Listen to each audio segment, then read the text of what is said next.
Muito bem, senhoras e senhores, bom dia. Sejam todos muito bem-vindos. É uma alegria tê-los por aqui para mais um programa, mais um encontro, mais um Café com Frank. Hoje, dia 8 de 10 de 2024, agora são 6 horas e 18 minutos. Estou 3 minutos atrasado aqui com vocês. Desculpem por isso. Bom dia, Maressa. Bom dia, Santos. William Santos. Bom dia, Fá Ferreira. Sempre presente. Bom dia, Felipe. Bom dia, Viviane. Boa. Sejam bem-vindos, Cíntia. Desculpem pelo pequeno atraso. E vamos lá, vamos de Café com Frank, a nossa dose semanal de cafeína espiritual. Legal, boa, Yara, bom dia. Yara já chega avisando que tá tudo ok, vídeo, áudio, imagem, legal. Obrigado, Yara, maravilha.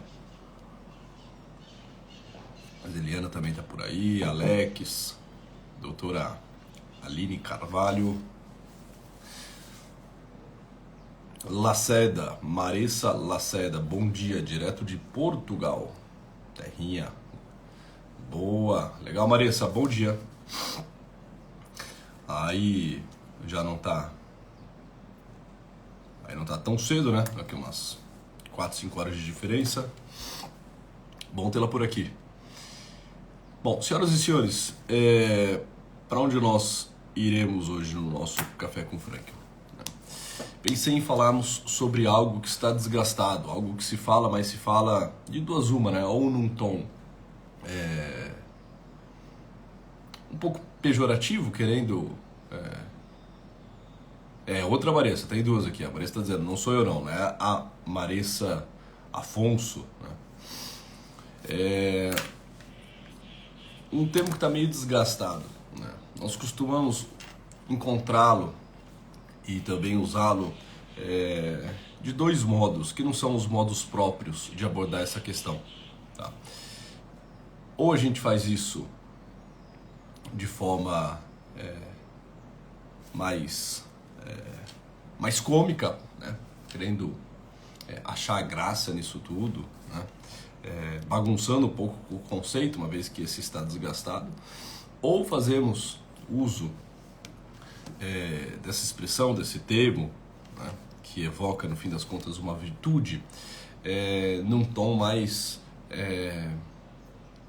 assim, espiritualista, mas um espiritualismo desconectado da realidade, uma coisa meio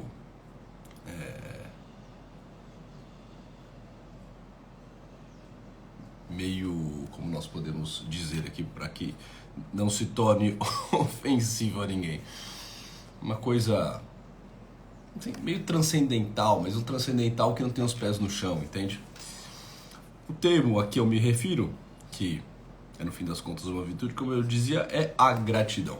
Você escuta falar bastante, não é mesmo, de gratidão.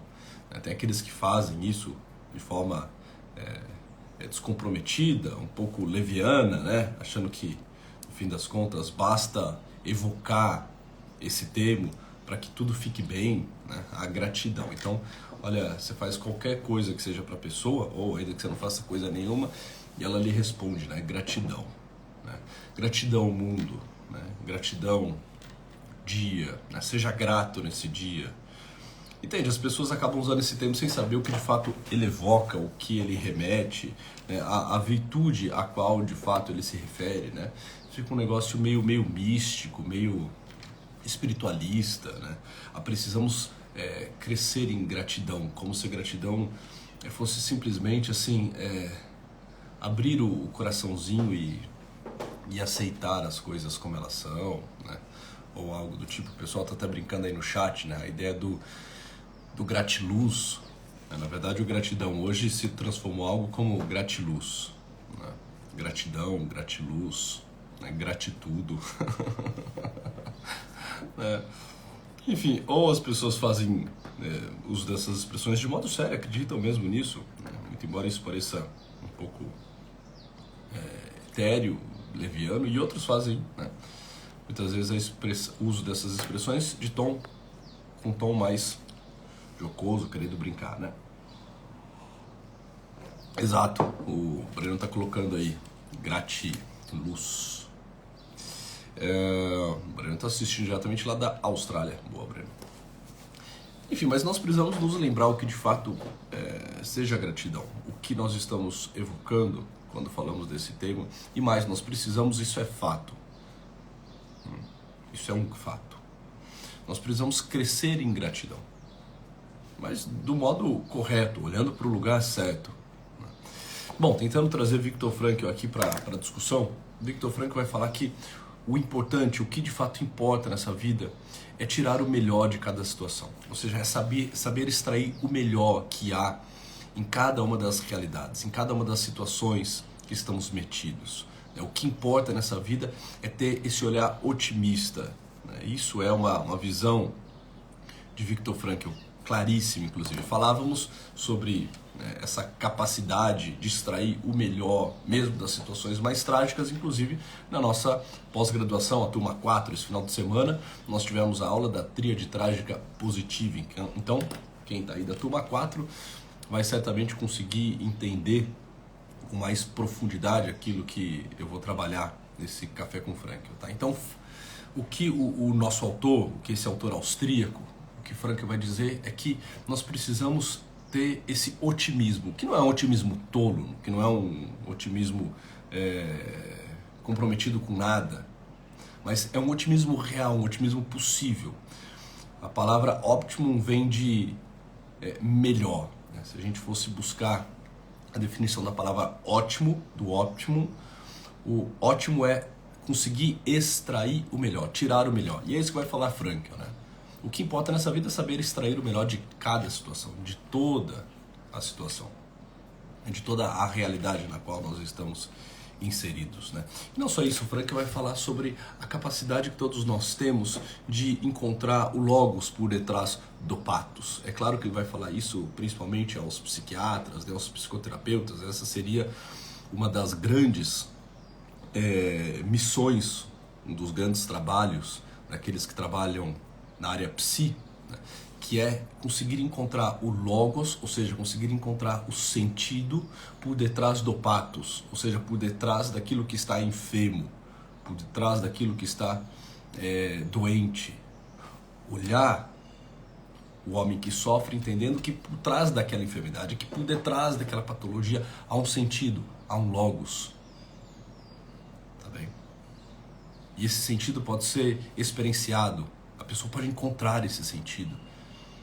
É conseguir olhar por enfermo sabendo que sempre algo, esse é o ponto, sempre algo está preservado, sempre algo está saudável. Encontrar o saudável, mesmo em meio a situações mais enfermas, essa é uma das grandes missões que todos nós temos. É algo que nós precisamos nos comprometer em fazer diariamente, na nossa vida, né? Em meio a situações em que nos encontramos, enfim.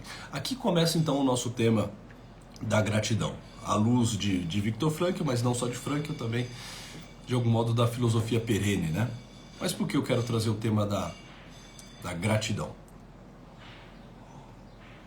O que me provocou a trabalhar este tema aqui com vocês, né? Dentro da clínica, há um tempo eu me deparei com um caso e fazia a memória dele esses dias, de uma mulher, prestem atenção, uma mulher que tinha por volta aí dos seus 30, 32 anos de idade, né? E ela chegou destruída na terapia, tá bem? Era o primeiro atendimento que ela fazia e o que a motivou a procurar terapia, a pedir ajuda, é que de fato ela não estava sabendo lidar com uma situação que, segundo ela, era uma situação assim desastrosa, era uma situação assim de um peso, de um tamanho absurdo. Que é o seguinte, ela falou que ela estava nas últimas semanas conversando com a mãe dela. Ela tem 32 anos, essa mulher, né? Ela e a mãe, né, vivem bem, ela ainda mora na casa dos pais, né? A mãe sempre foi muito presente, muito respeitosa com ela, muito embora, né, sejam mãe e filha e tenham lá também os seus atritos, as suas dificuldades, enfim. Não estou dizendo que é tudo mil maravilhas, mas enfim, uma relação, né, ok por aquilo que ela relatava, por aquilo que que ela trouxe, tá bem?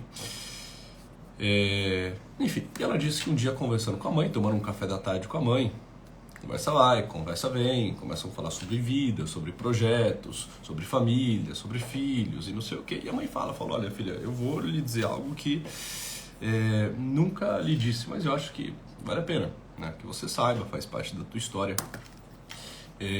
A tua gestação, para mim, foi muito difícil, foi dificílima.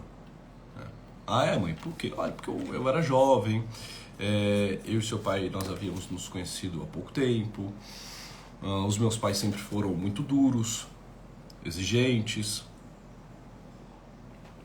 Enfim, e eu acabei engravidando de forma inesperada, né? Não era algo que eu estava querendo, desejando, né? Eu e seu pai não estávamos buscando isso, então foi uma notícia que surgiu naquele momento como uma bomba, né? Algo que iria mudar, e de fato mudou toda a minha vida, a vida do seu pai, enfim.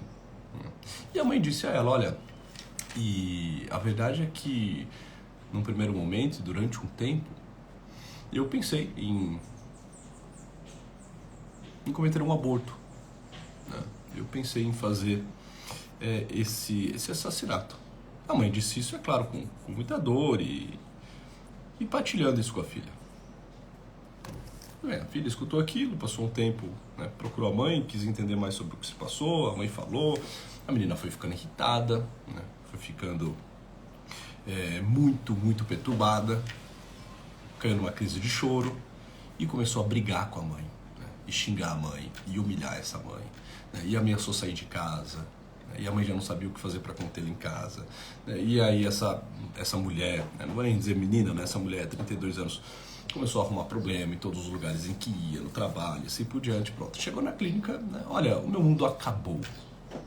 Não tem mais nada mais que não tem nada mais que eu possa fazer. E contou a situação. A minha mãe me disse que tentou me abortar e assim por diante. Puxa, é impossível viver agora tendo, né, essa notícia. Agora tudo, absolutamente tudo se explica, tudo o que se explica. Não, muita coisa se explica, mas o que assim de fato se explica? Você e sua mãe, pelo que você disse, viveram esses últimos anos bem, não é mesmo? Mas agora, né, tudo fica claro, né? Aquelas vezes, aqueles eventos, aqueles dias, né, pega pontos isolados e acaba trazendo esses pontos, né, para o contexto clínico, enfim. Perceba. Não vou me demorar aqui nesse caso, porque não é a proposta do Café com Franca, né? Não é a proposta de fazer uma supervisão. Senhoras e senhores, o que se passa aqui? O que acontece? O que acontece, entre outras coisas, é que essa mulher tem uma visão distorcida da realidade. Por quê? Porque ela é profundamente ingrata. Nessa situação toda, só há um grande problema. Um problema que perdura até hoje, um problema que se faz presente na vida dela. E não é um problema que teve um início há 30 anos e que, passado algumas semanas, foi resolvido. O problema que dura e que está presente nessa cena é o problema da ingratidão. Uma terrível de uma ingratidão. Essa mãe foi fazer uma partilha com a filha, não estou dizendo que ela deveria fazer ou não sei.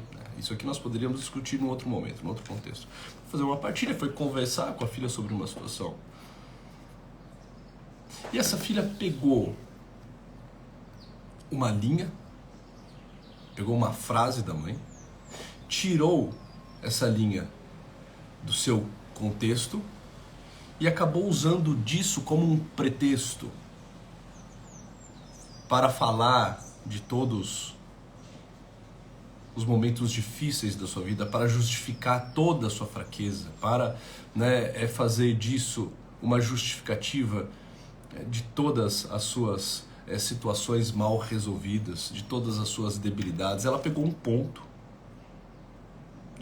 pegou um texto, ela pegou um texto que a mãe narrou a ela, tirou esse texto do contexto e fez disso um pretexto para desabar numa crise de choro e fez disso um pretexto para começar a falar sobre os relacionamentos dela que não deram certo, para se justificar falando do trabalho que ela não gostava, para se justificar, né, falando da relação com a mãe, que segundo ela, agora ela entende que nem foi tão boa quanto, né, outrora parecia.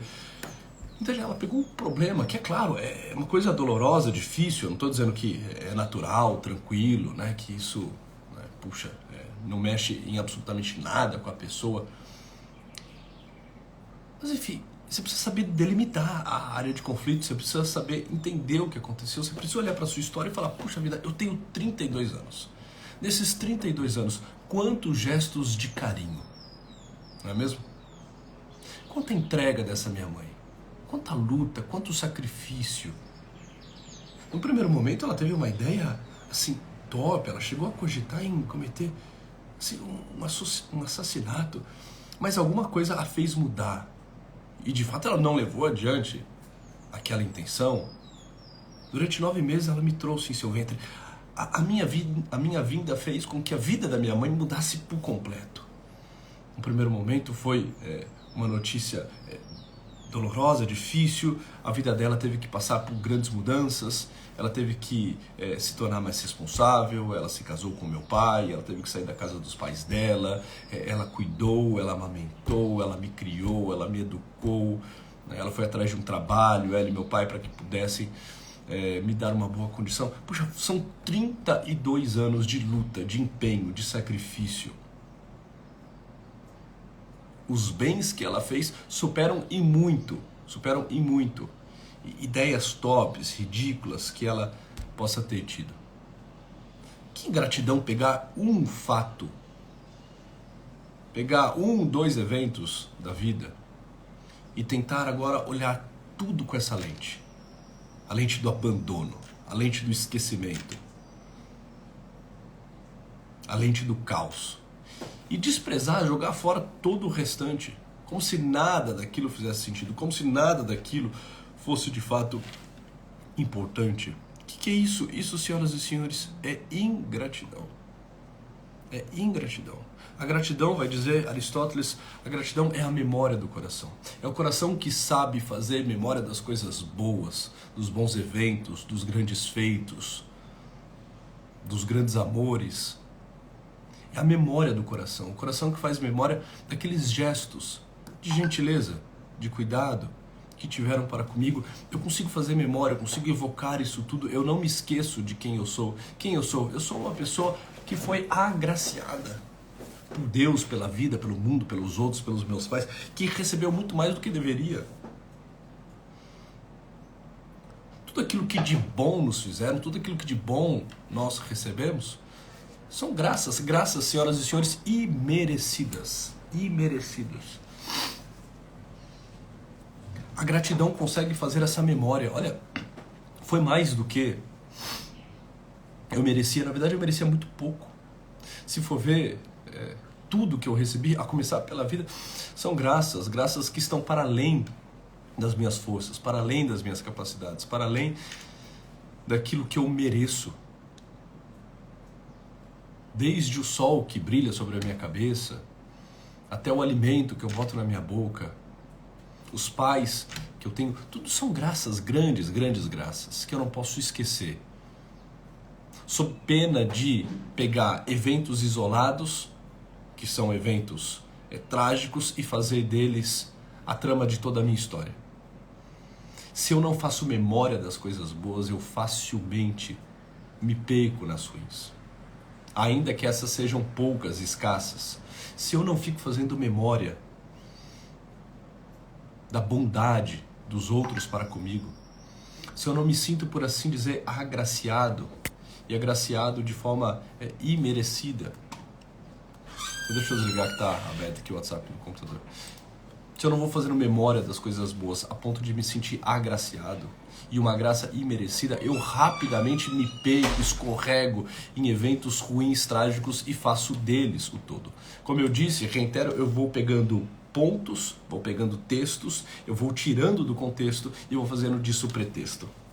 Pretexto para justificar minhas quedas, meus medos, minhas fraquezas. Então agora é como se pronto, né? É por isso, né, voltando no caso dessa mulher, é por isso que eu não consegui arrumar até agora ninguém. É por isso que no trabalho eu tenho todas essas dificuldades, né? É por isso que, né, lá no passado eu sofri com aquela traição. É por isso que, né, lá em casa eu não consigo me dedicar tanto aos meus pais. Você pega fraquezas, debilidades suas, problemas de caráter que você tem, imoralidades que você está vivendo e começa a justificar. É fácil, né? Aí você bota nas costas de um outro. A gratidão nos lembra que o que importa é evocar, é fazer memória daquelas coisas boas. E senhoras e senhores, as coisas boas superam. Superam. É possível a todo momento naufragar o mal na abundância de bem. Pensemos na nossa vida, quantas coisas boas nós não recebemos. Quantas coisas boas, quantas pessoas não se dedicaram, não cuidaram de nós, não nos ensinaram. Nós viemos a esse mundo, nós não sabíamos nada, não sabíamos andar, não sabíamos comer, não sabíamos falar, né? Não tínhamos roupa. Alguém nos trocou, alguém nos vestiu, alguém nos aqueceu, alguém velou o nosso sono. Quando ficamos doentes, gripados, resfriados, quando tivemos que ser internados, alguém foi no hospital, alguém nos medicou, alguém passou noites em claro por amor a nós. Quantos professores ao longo da nossa vida não nos ensinaram? Não sabíamos nada, não sabíamos o que eram as letras, os números, não sabíamos ler e escrever. Quantas professoras, professores não ficaram ao nosso lado, pegando na nossa mão, nos ensinando com carinho, com atenção, compreendendo qual que era a nossa dificuldade para tentar resolver aquela dificuldade a fim de que pudéssemos progredir. Quantas pessoas cuidaram do nosso alimento, pensaram em coisas por nós que não tínhamos condições de pensar, a casa que iríamos viver, o que iríamos comer, como queríamos crescer, progredir. Puxa vida, ao longo da vida, quantos se dedicaram dias, horas, meses, anos, cada um com o seu cada qual, né? Cada um que passou na nossa vida com o seu tamanho, com a sua proporção, para que pudéssemos ter aquilo que jamais teríamos não fosse o olhar caridoso, benevolente, a presença de outras pessoas. E aí a gente pega pontos isolados de descaso, aí a gente pega pontos isolados de abandono, de traição, e nós queremos fazer disso a trama do nosso ser, né? O eixo de todo o nosso discurso narrativo. Precisamos aprender a crescer em gratidão. Temos um coração grato. Como vocês sabem, eu estou lendo alguns textos, né, da Elizabeth Lucas que não estão em português. Alguns deles estão em espanhol. E ela colocou num dos seus livros, isso me faz lembrar muito também sobre esse nosso tema, um poema que eu não encontrei em português, de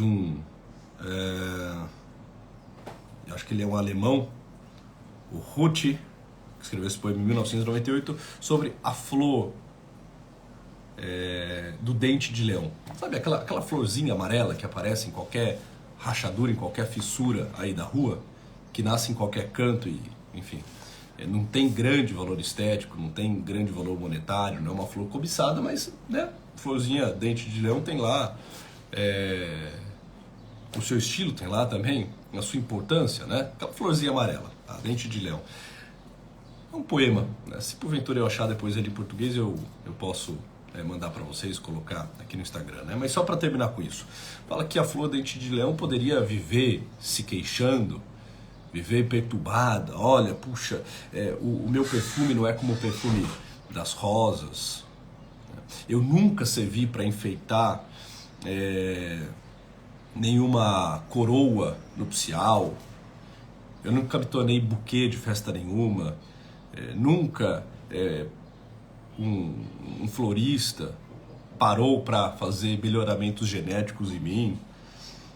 Eu não tenho leis de proteção ambiental. Ou seja, eu sou meio que deixada de lado, esquecida. Ninguém olha para mim como uma flor. Eu não sou como o lírio, não sou como as rosas, né? Eu sou só o dente de leão. Poderia ter esse olhar pesaroso para consigo mesmo, né?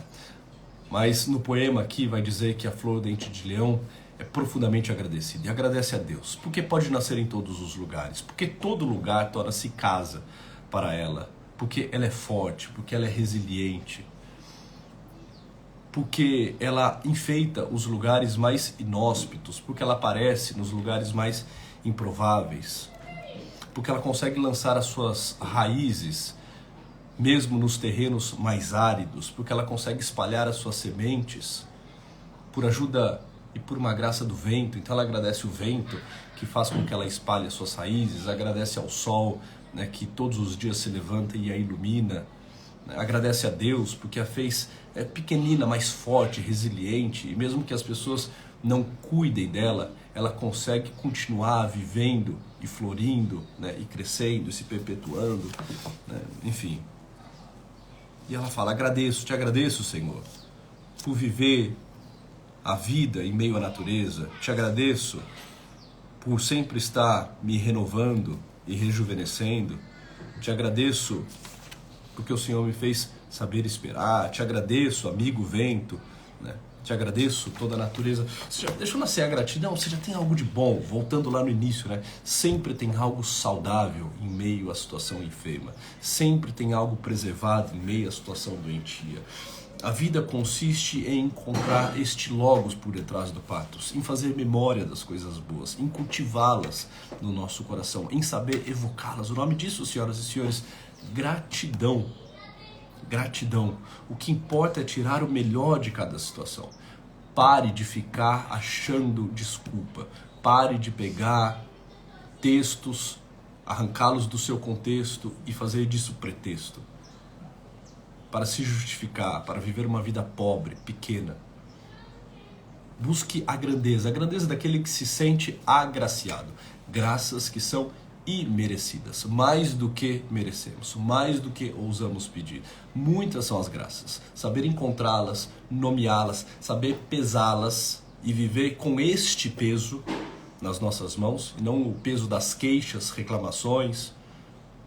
Viver com este peso na mão é algo que nos engrandece, é algo que faz com que a gente consiga cravar bem os pés na realidade, para dar passos cada vez mais firmes e largos em direção ao nosso crescimento, em direção ao nosso dever ser. Senhoras e senhores, 15:07, preciso correr por aqui, tenho por certo que vocês também têm muito o que fazer por aí. Lembrando que as inscrições para a próxima turma de pós-graduação em logoterapia estão abertas, nós estamos fazendo as reuniões, estamos conhecendo os candidatos, a turma de número 5 começa em fevereiro de 2025, então quem tem interesse, manifeste o interesse, o link está lá na minha bio, tá bom? Tenham todos um bom dia, fiquem com Deus e até a próxima. Tchau!